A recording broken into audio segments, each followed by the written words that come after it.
যে দুনিয়াতে যে ব্যক্তি শয়তান মানুষ শয়তান, তার সাথে জিন শয়তানের যোগাযোগ থাকে। বিশ্বাস করেন না? দুনিয়াতে যে ব্যক্তি মানুষ শয়তান, তার সাথে জিন শয়তানের যোগাযোগ থাকে। একটা হাদিসে এমনও পড়েছিলাম আমরা স্টুডেন্ট লাইফে, আল্লাহ রাব্বুল আলামিন যখন কোনো আদেশ নাজিল করেন তখন ফেরেশতারা সেটা নিয়ে ডিসকাস করতে থাকেন আসমানে, এবং জিন জাতি প্রথম আসমানের কিনারা পর্যন্ত পৌঁছে যায় এবং সেখানে গিয়ে কানে শ্রবণ করার চেষ্টা করে কি নিয়ে আলোচনা করা হচ্ছে।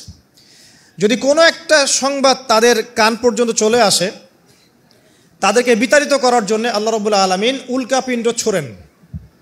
ওখানকার ফেরেশতারা আছেন, তারা অগ্নিশিখা নির্বাপন করেন। সূরা সফফাতের প্রথম দিকে পড়ে দেখবেন। এই জিন দুনিয়াতে যে কবিরাজ বা তান্ত্রিক বা জাদুকরের আন্ডারে আছে, সে এসে তাকে জানিয়ে দেয় এই হতে যাচ্ছে। তখন সেই তান্ত্রিক এই সত্যটার সাথে আরও 100টা মিথ্যা জড়িয়ে জনগণকে বিভ্রান্ত করে। তখন তার কথা ফলে যায়, মানুষ মনে করে যে তান্ত্রিক অনেক বড় কিছু হয়ে গেছে। তো এগুলো সবই ফিতনা। যাই হোক, এই জিনের ব্যাখ্যা কিন্তু আমরা করতে পারছি না বিজ্ঞান দিয়ে। নবী করিম সাল্লাল্লাহু আলাইহি ওয়াসাল্লাম বলেছেন, এক শ্রেণীর স্পেশাল ফেরেশতা আছেন যারা দরুদগুলোকে সংরক্ষণ করেন। আমরা যে কথাগুলো বলছি রেকর্ড হয়ে যাচ্ছে না? আজকে থেকে 100 বছর 200 বছর আগে মানুষ এটা কল্পনা করতে পারতো?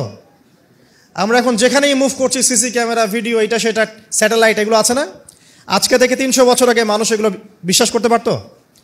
আজকে থেকে 1000 বছর আগের কোনো মানুষকে বলেন যে স্যাটেলাইট দিয়ে পুরো বিশ্ব নিয়ন্ত্রণ করা যায়, সে বলবে যে পাগল, তার মাথায় ঢুকবেই না স্যাটেলাইট কী জিনিস।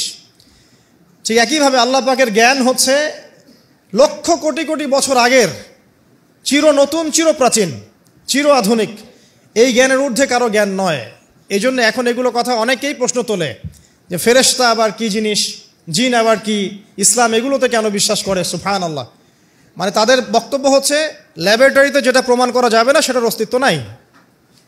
প্রত্যেকটা বস্তুকে হয় কঠিন হতে হবে, না হলে তরল, না হলে বায়বীয়, এর বাইরে কিচ্ছু নাই। আসলে কি তাই? তো সব কিছুকেই বিজ্ঞান দিয়ে ব্যাখ্যা করতে হবে জরুরি না, এর ঊর্ধ্বে অনেক কিছু আছে। এর জ্ঞান, এর শেষ সীমা থেকে আল্লাহ পাকের জ্ঞান শুরু হয়। অতএব এটাকেই চূড়ান্ত জ্ঞানের মানদণ্ড মনে করার কোনো কারণ নাই।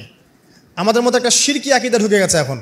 এটা একটা শিরকি আকীদা। সেটা হচ্ছে যে কোনো বিষয় যদি বৈজ্ঞানিকভাবে প্রমাণিত না হয়, কোরআন সুন্নাহয় থাকলেও মনে করি এটার অস্তিত্ব নাই। এটা আমাদের সাইকোলজিক্যাল সমস্যা। এখন এই জেনারেশনের বেশি সমস্যা, কারণ তারা পড়াশোনা করতে করতে মনে করছে সব কিছুকেই বিজ্ঞান দিয়ে প্রমাণ করতে হবে। তুমি তো তোমার আত্মাকেই প্রমাণ করতে পারবে না। একটা মানুষ হাঁটছে রাস্তা দিয়ে, পড়ে গেল, ডেড, এরকম হচ্ছে না? তাহলে কি এমন ছিল তার দেহের মধ্যে, বের হয়ে চলে গেল, সে ডেড? বলবে হৃদযন্ত্রের ক্রিয়া বন্ধ হয়ে মারা গেছে। তো ক্রিয়াটা বন্ধ হলো কিভাবে? কে হুকুম করলো? কার আদেশে বন্ধ হলো? কে নিয়ে গেল রুহটা, আত্মাটা? তো এগুলো তো ব্যাখ্যা করতে পারবে না। সো এই কনসেপ্ট থেকে বের হয়ে আসতে হবে যে প্রত্যেকটা বিষয় বিজ্ঞান দিয়ে প্রমাণ হলে পরেই বিশ্বাস করব, না হলে করব না। এটা ঠিক নয়।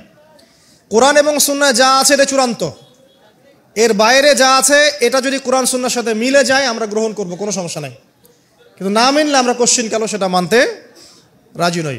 আসুন, নবী করিম সাল্লাল্লাহু আলাইহি ওয়াসাল্লাম বলেছেন এক শ্রেণীর স্পেশাল ফেরেশতা আছেন, মালায়েকা, নূরের তৈরি, আলোর তৈরি, আলো দিয়ে তৈরি, নূর দিয়ে তৈরি, যারা নিঃসন্দেহে আলোর বেগের চেয়ে বেশি বেগে ভ্রমণ করতে পারেন, নিঃসন্দেহে। আচ্ছা, তো তারা স্পেশালি এই দরুদগুলোকে সংগ্রহ করেন, দরুদ এবং সালাম এটাকে সংগ্রহ করেন, করে নবী সাল্লাল্লাহু আলাইহি ওয়াসাল্লাম পর্যন্ত পৌঁছে দেন।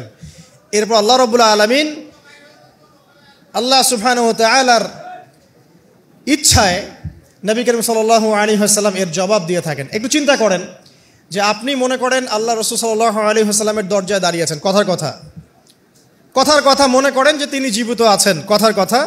আপনি তার বাড়ি চেনেন, তার বাসায় গেলেন, গিয়ে নক করলেন, গিয়ে নক করে বললেন আসসালামু আলাইকুম। এবার নবী সাল্লাল্লাহু আলাইহি ওয়াসাল্লাম ভিতর থেকে আপনাকে বললেন, কথার কথা ধরে নেন যে ওয়ালাইকুম আসসালাম। এর অর্থ কি? ওয়ালাইকুম আসসালাম অর্থ কি?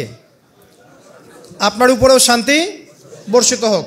আচ্ছা, আবার মনে করেন আপনি বাসার ভিতরে আছেন, আপনার বাসায় নবীজি এসেছেন সাল্লাল্লাহু আলাইহি ওয়াসাল্লাম, কথার কথা। এবার তিনি আপনার দরজায় নক করছেন, নক করে বলছেন আসসালামু আলাইক, তোমার উপর শান্তি বর্ষিত হোক। তো নবী সাল্লাল্লাহু আলাইহি ওয়াসাল্লামের এই যে দোয়া, তোমার উপরে শান্তি বর্ষিত হোক, এটা যে যত বেশি পাবে তার জীবনটা তত সুন্দর হবে না? অতএব যে ব্যক্তি যত বেশি দরুদ পাঠ করবে, যত বেশি সালাত প্রদান করবে নবী সাল্লাল্লাহু আলাইহি ওয়াসাল্লামকে, ইনশাআল্লাহ তাআলা সে সচ্ছল হবে, টেনশন ফ্রি থাকবে, সুখে শান্তিতে পৃথিবীতে বসবাস করবে ইনশাআল্লাহ। আর সুখ বলতে আমি শুধুমাত্র চাকচিক্য বোঝাচ্ছি না, বাড়ি গাড়ি স্ট্যাটাস বোঝাচ্ছি না। সুখী হওয়ার জন্য টাকা যথেষ্ট না। অনেক সময় দেখবেন কোটিপতি মানুষ সুখী নয়, একজন ভ্যান চালক সুখী। সুখ টাকা দিয়ে কেনা যায়? সুখ বলতে মনের সুখকে বোঝানো হচ্ছে। আল্লাহ পাক আমাদেরকে বোঝার তৌফিক দান করুন।